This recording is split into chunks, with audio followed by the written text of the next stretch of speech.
Let me tell you about the woman who lost everything, but not the way you've learned it. Here's what happened to Enheduanna, 2300 BCE, Sumer, high priestess of Inanna. For decades, rebellion against Akkadian rule, rebel leader Lugalanne seizes Enheduanna expelled from the temple, her life's work, her position, her identity all gone. She writes from exile, the Exaltation of Inanna, and not an abstract hymn, it's a personal plea, a desperate prayer. She opens with praise, Lady of all divine powers, radiant light, but quickly shifts to personal crisis.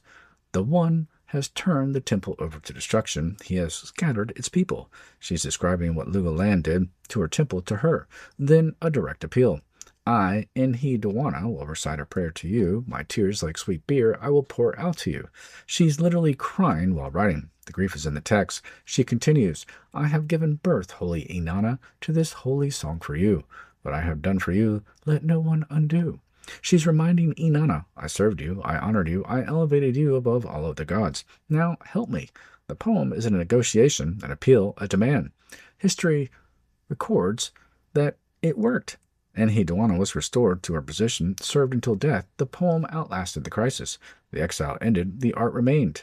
The old thinking here is that great art comes from stability, resources, and security. Artists need support, patronage, and favorable conditions.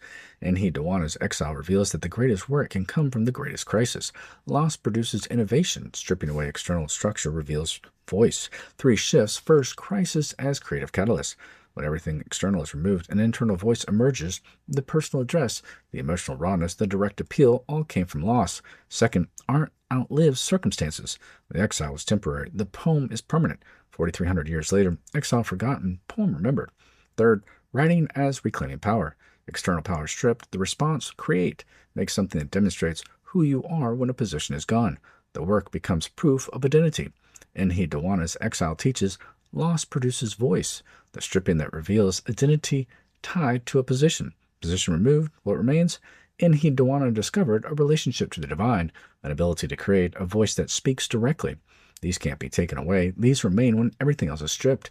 Speaking directly when intermediaries fail, normal channels closed. Temple access removed, political power gone. The response, address the deity directly through a direct conversation, innovation born from necessity, work outlasting circumstances. The rebellion ended, Enheduanna restored, but those events are footnotes. The poem is what survived, what matters. The crisis created art that transcends the crisis. She gave birth to the poem from exile, made her suffering into something permanent. The tears she poured out like sweet beer became literature that lasted 4 millennia. Loss produced the innovation that defined her legacy. Enheduanna's exile isn't just a biography, it's teaching. History knows what your mind forgets.